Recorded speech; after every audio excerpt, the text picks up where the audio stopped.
Hi all எல்லோரும் எப்படி இருக்கீங்க? ஸோ இது டே 11ஓட எபிசோட் 011ங்க.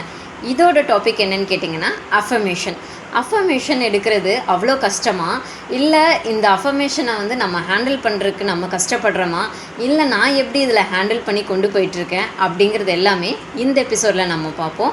அதுக்கு முன்னாடி இந்த மாதிரி இன்ட்ரெஸ்டிங்கான டாபிக் எடுத்துகிட்டு வரேன்னு நீங்கள் ஃபாலோ பண்ணி வச்சுக்கோங்க.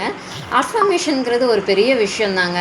நம்மளோட உறுதிமொழி எடுத்து நம்ம கோல்ஸை ரீச் பண்ணுறது ஒரு பெரிய ஒரு விஷயந்தான். ஸோ இதே வந்து நம்ம ஷார்ட் டேர்மாக நம்ம கொண்டு போனோம் அப்படின்னா அது லாங் டேர்ம் ப்ராசஸாக வந்து கிடைக்கும். ஸோ இதை வந்து நம்ம வந்து ஸ்டார்டிங்கில் நம்ம வந்து எடுப்போம் ரெசல்யூஷன்னு. ஸோ இந்த இயர்க்குள்ளே நம்ம இதை பண்ணிடுவோம் அப்படின்னு சொல்லி நம்ம எடுப்போம். பட் அந்த இயரோட எண்டில் தான் தெரியும் அதோட ரியாலிட்டி வந்து நம்மளுக்கு எப்படி வருது, ரிசல்ட் வந்து எப்படி இருக்குது அப்படிங்கிறது வந்து அப்போ தான் தெரியும். ஸோ எந்த ஒரு விஷயமா இருந்தாலும் நான் எப்படி இதை ஹேண்டில் பண்ணுவேன் அப்படின்னு கேட்டிங்கன்னா, ஒரு 21 டேஸ்க்கு நான் வந்து கண்டினியூஸாக கன்சிஸ்டன்சியாக அதை ஃபாலோ பண்ணுவேங்க.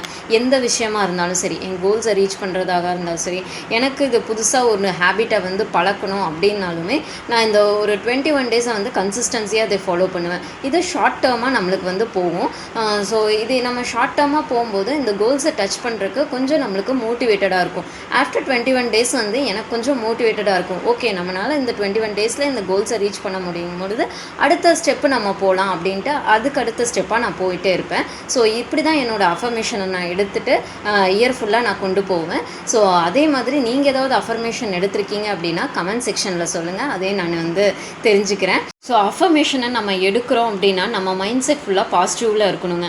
நம்ம மைண்ட் செட்டை நம்ம பாசிட்டிவாக நம்ம வச்சுக்கிட்டோம் அப்படின்னா அஃபர்மேஷனை ஹேண்டில் பண்ணுறது ஈஸியாக இருக்கும். ஸோ நம்மளால் முடியும், எந்த தடங்கள் வந்தாலும் நம்மளால் முடியும் நம்ம நினச்சி நம்ம அதை அஃபர்மேஷனை நம்ம கொண்டு போகிறோம் அப்படின்னா கண்டிப்பாக நம்மளோட கோல்ஸை வந்து நம்ம ரீச் பண்ணலாம்.